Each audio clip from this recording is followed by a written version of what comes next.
I have this condition. Amnesia. No. It's different from that. Since my injury, I can't make new memories. Your condition. What's the last thing that you do remember? My wife. That's sweet. Dying. You have to be very careful. You wander around playing detective. Maybe you should start investigating yourself. My wife deserves vengeance. When you find this guy, what are you gonna do? You're gonna pay for what you did. You're gonna kill him. Maybe I can help you find him. I do have information for you. Her boyfriend's a drug dealer. Do not trust her. Don't believe his lies. But even if you get revenge, you're not gonna remember it. You're not even gonna know that it happened. The world doesn't just disappear when you close your eyes, does it? Get rid of Dodd for me. Kill him. I'll pay you. Somebody's gotta pay, Lenny. Somebody always pays. I'm not a killer. I'm just someone who wanted to make things right.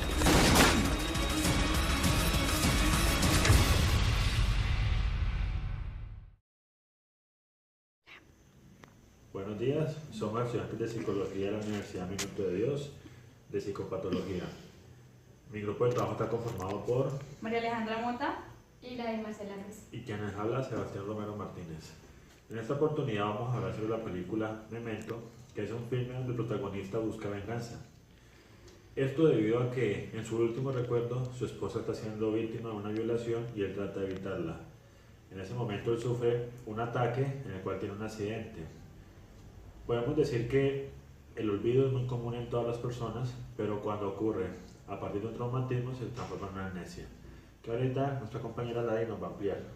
Bueno, un síndrome amnésico pues surge por una lesión cerebral. Esto da a déficits globales, pero tampoco permite que la memoria tenga deterioros en otras partes intelectuales. La amnesia se caracteriza por ser una gran dificultad en retener información después del hecho ya pasado. Bueno, entre el conjunto decidimos que el actor o el actor principal de la película Memento padece de amnesia anterógrada. Esta es la capacidad para aprender hechos nuevos, o sea, el señor se acuerda de los sucesos que vivió antes del accidente no, sino antes del golpe, y lo demás le da dificultad a aprenderlo. La amnesia retrógrada por lo general es la incapacidad para retener o almacenar información, lo que provoca que él así trate de memorizar constantemente, esta pues se olvide. Igualmente, como se puede contextualizar en la película, él a partir de notas que siempre realiza o tatuajes que se hacen en su cuerpo, trata de recordar hechos que ha vivido el día anterior o en su momento para recordarlos en un deterioro. Sí, crea así un sistema fotográfico que le permite evidenciar los hechos que hace el día anterior para poderse recordar y seguir con los sucesos. Esa es la capacidad que él desarrolla adaptativa para poder sobrevivir. Teniendo en cuenta, como decía mi compañera, que este tipo de amnesia es la incapacidad de recordar hechos nuevos, él necesita de una herramienta suficiente que le permita adaptarse al medio en el que está. Como decía mi compañera, toma fotografías, se hace tatuajes o hace escritos para poder contextualizar lo que está viviendo. Porque en muchas de las escenas, por ejemplo, llega el administrador donde él vive, no lo conoce, entonces inicia como, ese es el portero, este es el nombre del portero, entonces ya se va ubicando un poco para poder iniciar su día a día. Y también recalcar la escena de que tiene tatuado aquí Remember Sammy, que es el recuerdo que le da a él permitir de que él también tiene la misma discapacidad o la misma enfermedad de amnesia que sufrió Sammy, ya que él fue un investigador, el autor, que investigó a este señor que padecía esta enfermedad. Él debía decidir si estaba apto no para recibir como la pensión o el seguro que le daba la empresa para la que trabajaba nuestro protagonista. No. Si era algo físico o psicológico, él determinaba esa situación. Bueno, vamos a abarcar sobre la memoria operativa. La memoria operativa funciona con normalidad pero ciertamente en un tiempo determinado, más o menos entre 5 minutos, que él almacena la información. Después de ahí, si tiene un estímulo y ese suena, ya olvida lo que recordó, lo que tenía almacenado, como podemos hacerlo evidenciado en la escena donde Natalie lo insulta, le dice todo lo que ella está haciendo, y apenas un estímulo y pasa un tiempo, él se olvida. Podemos decir que, bueno, lo que habla la compañera, él empieza a buscar, a concentrarse para poder escribir que ella es una mala persona, para tener esa información. Pero entonces, cuando ella decide entrar y golpea la puerta, esa concentración que él tenía la olvida, porque ese golpe de la puerta es lo que lo hace como retroceder a el momento en que él escucha que su esposa está siendo atacada. Ese estímulo le hace perder la concentración y se reinicia, por llamarlo de una manera. Él vuelve y mira a Natalie como un desconocido, le pregunta qué ocurrió, habiendo él estado en una situación casi que inmediata. Y pues eso hace parte de esos procesos operativos como tal. Sí, ahí se ve afectada también la memoria a corto plazo, ¿no? La capacidad para recordar nombres de objetos, pero como va de la mano con la memoria operativa, pues entonces solamente los puede recordar por un determinado tiempo, un corto determinado tiempo. En ese caso, las personas con amnesia, ellos no pueden, o sea, dar paso a un futuro, porque en el momento ellos solamente están viviendo un presente. En el caso del chico, que él nunca determinó el tiempo que llevaba realizando o tratando de solucionar este caso de la muerte de su esposa, entonces siempre como que se estancaba en preguntar la hora o determinar si cuánto tiempo había pasado tras de eso, pero la verdad de nada le sirvió porque lo olvidaba muy rápido. Sí, bueno, los teóricos hablan de que la memoria episódica y semántica sí se ven afectadas, es decir, que las tareas directas de la memoria, como los acontecimientos cotidianos, son de dificultad, muy gran dificultad, porque no recuerdan los hechos que han hablado, no recuerdan a las personas así las hayan visto hace 10 minutos, y entonces esto les da dificultad a tener socialmente algo afectivo, se vuelven unas personas muy frívolas porque no tienen un recuerdo, no tienen algo a futuro. Entonces eso es lo que han hablado los teóricos. Y aparte de lo que ella menciona, este proceso de la memoria semántica también es la que nos permite recordar de dónde aprendimos. Vimos algo en televisión y entonces yo recuerdo que lo vi en televisión o lo vi en un libro. En este momento él no puede recordar de dónde aprendió por lo menos a conducir, pero es un recuerdo que está en su pasado y simplemente lo aplica a través de su conducta y maneja. O en una de las escenas él menciona que nunca se olvida el golpe de una puerta. ¿Por qué? Porque él tiene ese proceso de su pasado, pero no recuerda cómo se produce o por qué lo tiene. Entonces hace parte de esos procesos de la amnesia, de la memoria semántica como tal. También hablan de sucesos y de personas del pasado como si fueran de ahora mismo, del presente, como decía la compañera, por lo que ellos viven solamente el presente. Si bien es el caso del que dice mi compañero Sebastián, cuando él decía que algunas cosas que en el pasado había vivido, como aprender a manejar, escribir o hacer, siempre los manejaba como un tiempo determinado por medio de fotografías. Si bien en la película se puede observar como una estructura que él armaba, a partir donde cada día llegaba y trataba en su momento de recordar qué es lo que tenía que hacer, dónde estaba su auto, su apartamento, quién era Teddy, quién era Sammy y quién era Natalie. Entonces él trataba de como llevar él decía en una parte de la película muy puntual, que él decía que una de las capacidades o una de las cosas que le ayuda a las personas con amnesia es que son como tienen una regla o tienen un cronograma de actividades que a diario lo cumplen. Bueno, todo lo que dicen mis compañeros va de la mano de la amnesia de fuentes, que es la capacidad para recordar dónde y cuándo se aprendió la información. Como decía mi compañero Sebastián y mi compañera Alejandra, hay estímulos o hay cosas que no se olvidan, como escribir, como hablar, como los procesos que antes hacían cotidianamente. Él se acordaba que era un investigador, lo tenía muy presente porque la amnesia de fuentes es lo que permite.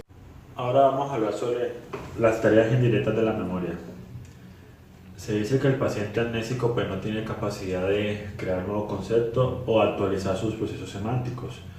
Pero aquí los autores mencionan, por lo menos Baddeley, 1982, que aunque no es capaz de actualizar los contenidos semánticos, es capaz de generar hábitos, como mencionábamos anteriormente, que es la capacidad de no recordar el nombre del presidente actual o el pasado, pero sí de recordar nuevos nombres, como generar un nuevo hábito o una rutina donde les permita recordar nombres o lugares o situaciones, no como un aprendizaje, no como un conocimiento, sino como un hábito, como lo mencionan ellos. Y pues asimismo, en general, en muchas situaciones de su vida, no van a generar un aprendizaje como tal, sino que van a generar hábitos o conductas que los van a ayudar a seguir avanzando, aunque, como decían anteriormente, no hay proyección a futuro por el proceso de memoria a corto plazo, porque no hay un recuerdo para proyectarse hacia vidas futuras. Bueno, Freud hace referencia a que nada se olvida realmente. Él dice que eso es un mecanismo de defensa que tenemos todas las personas, el desear olvidar para no sentirnos mal, para no sentirnos culpables.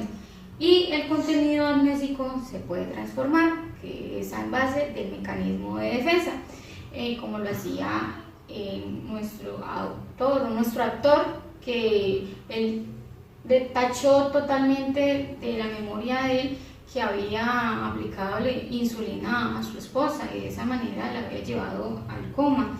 Entonces quiero recordarles esta frase y marcárselas, que es: me miento a mí mismo para ser feliz. ¿Cuántas personas no se mienten a sí mismas para vivir una realidad fantasiosa que los hace feliz, pero le está haciendo un daño, porque esto nos puede llevar a unas patologías más severas?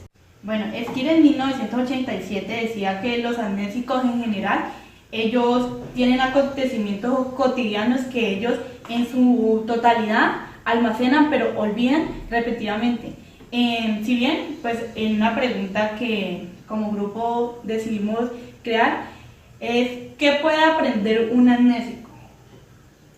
Bueno, en este caso, de que estamos hablando de la amnesia anterograda, y como mencionábamos, pienso que son los hábitos o esas conductas que van a ayudar a sobrevivir. Como hemos tenido bien claro, el tipo de amnesia no permite que haya un aprendizaje nuevo, entonces a partir de la conducta, de los hábitos, de la repetición de ciertas acciones, va a aprender no como algo significativo, sino como para poder sobrevivir en el entorno, algo adaptativo. Y por consiguiente, como decía Freud, los mecanismos de defensa, eso es lo que puede aprender un amnésico, a tener mecanismos de defensa, porque los recuerdos, como lo decía la película, sirven para recordar quiénes somos. Y pues como lo decía, todo el mundo miente y hace un círculo de mentiras y una fantasía para sentirse feliz. Y para finalizar, vamos a hablar sobre la salud mental. Bueno, compañeros, les quiero hablar que la salud mental desea estructurar los procesos de atención encaminados a favorecer a la persona la cual lo padece para la recuperación y la mitigación de los daños psicosociales y el sufrimiento emocional que está padeciendo por una situación externa que presentan, como víctimas de conflictos, como violaciones, como problemas intrafamiliares. Y todo lo que afecte la parte psicológica como tal. Bueno, como consecuencia de las graves violaciones de los derechos que se les hace a estas personas, podemos presentar o puede presentar la persona una patología, como lo observamos desde la película. El joven presenta un cierto cuadro patológico debido a su amnesia, porque O sea, es muy triste, como él decía, se siente, es un hombre solo, es muy difícil que una persona lo comprenda o lo vaya a entender este proceso, porque eso debe tenerle muchísima paciencia para poder vivir con una persona así. Tanto él como la familia de esta persona necesita una ayuda psicológica. Entonces, como lo habíamos evidenciado en la película, él decía que se sentía triste, pero a los 5 minutos se olvidaba de por qué se sentía triste. Exacto. Y por lo menos en la película se evidencia esas situaciones cuando se encuentra con Natalie y ella le pregunta, no se acuerda de mí, así como con esa otra era desde el principio tenemos que iniciar, y a eso pues se refiere a esos procesos que deben ser acompañados para que tanto como el paciente y su familia no sean afectados de una manera tan grande, por llamarlo de una manera. Bueno, ahorita para hablar de algo más, hablamos de 4 momentos, de la ansiedad, de la depresión, de la bipolaridad y la esquizofrenia, pues en la salud mental. Hablamos de la ansiedad, que es dar ese mayor nivel de atención a algo, pero una atención demasiado, como llamarlo, acelerado, como donde no hay calma. Si lo vemos en la película, él no se halla, él tiene como esa necesidad de buscar, como que sí, como que no, como que va, como que viene, como que si lee los tatuajes, como bueno, él está en ese momento donde su atención está demasiadamente alterada y se transforma en una ansiedad. Sabemos que a partir de la ansiedad puede surgir otros momentos, como lo vamos a ampliar aquí con la compañera Ladi. Bueno, también la ansiedad es un desequilibrio, ¿no? La ansiedad, si no se trabaja bien antes de tiempo, lo puede llevar a una depresión. La depresión tiene 3 momentos: leve, moderada y grave. La depresión surge porque los pacientes presentan quejas muy constantes de falta de atención, de falta de amor, de que tienen problemas cognitivos, de que se sienten solos, de que por cualquier cosa presentan una debilidad emocional hacia la tristeza. Esto puede ser una depresión leve. El paciente puede estar presentando apenas un comienzo de depresión. La depresión moderada es cuando ya es muy constante, muy frecuente, ya se ve evidenciado más de 3 veces en la semana. Ya una depresión grave es ya cuando la persona ya intenta acabar su vida porque no le ve el resultado o no le ve una opción aparte para solucionar su problema. Bueno, como hablaba mi compañera Marcela, el trastorno de bipolaridad es provocado altos con altibajos emocionales que van desde trastornos de depresión hasta episodios maníacos. Y ya también habla, como mi compañero Sebastián habla de la esquizofrenia, esta presenta déficit de vigilancia y atención sostenida. Bueno, la esquizofrenia se puede ser producida desde la ansiedad, porque no se controla una ansiedad, no se controla una depresión, no se controla una bipolaridad, y entonces surge una esquizofrenia. La esquizofrenia también son delirios de persecución. También hablando de trastornos, los trastornos que no se van a ver evidenciados y no se pueden recalcar en una amnesia es con el delirio no. Y tampoco la demencia. Un Alzheimer, una persona con Parkinson no va a producir una amnesia. Muchas gracias. Muchas gracias.